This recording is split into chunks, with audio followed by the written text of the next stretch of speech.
Une association de sauvegarde mène depuis 2008 une action de restauration du fort de l'Audrefend. Et comme vous allez le voir, les bénévoles, toujours plus nombreux, ne ménagent pas leur peine pour lui redonner vie. Didier Vincenot et Boris Kretschmar. Le petit ouvrage de l'Audrefend est l'un des 53 ouvrages de la ligne Maginot située dans le nord-est. Composé de 5 blocs de combat, dont 4 reliés par une galerie souterraine, 270 hommes y servaient. L'ouvrage garde les stigmates des attaques ennemies. Visite guidée. Alors là, on se trouve dans la chambre de tir d'infanterie du bloc 3. Cette chambre était armée par 2 jumelages de mitrailleuses et un canon de 47 mm anti-char.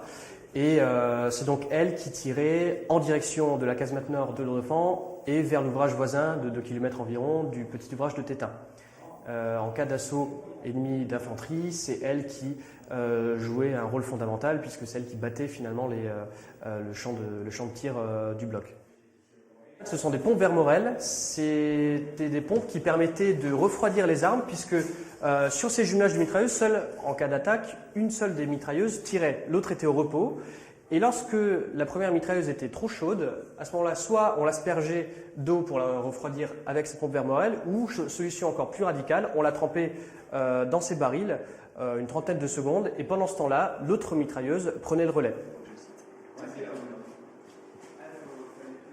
L'ouvrage était mis en légère surpression, c'est-à-dire que toutes les portes du bloc étaient fermées de façon étanche, et on arrivait à obtenir une légère surpression qui faisait que d'une part, les gaz ennemis, s'il y en avait, ne pouvaient pas pénétrer à l'intérieur du bloc, et d'autre part, les gaz de tir du bloc, produits par les soldats, étaient automatiquement expulsés vers l'extérieur.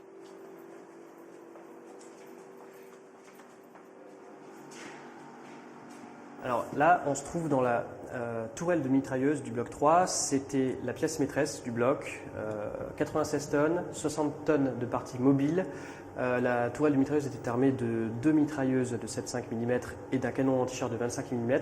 Alors, elle était maîtresse parce qu'elle a la capacité de rentrer en cas de bombardement et ensuite de sortir pour effectuer le travail lorsque nécessaire. Elle pouvait tourner sur 360 degrés, donc c'est vraiment une arme redoutable et c'est notamment cette arme-là qui a permis, lorsque le bloc a été pris à revers par l'armée allemande, c'est cette arme-là qui a permis de les maintenir à distance.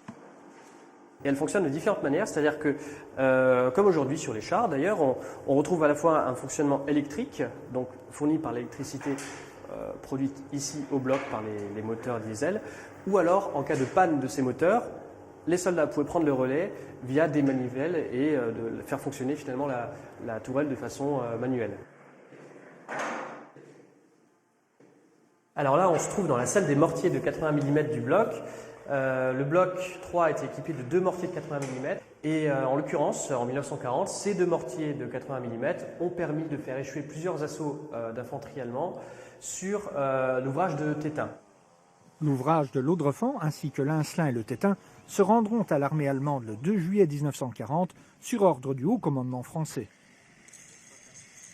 Et c'est la fin de cette édition. Excellente soirée à tous et à demain pour le 12-13.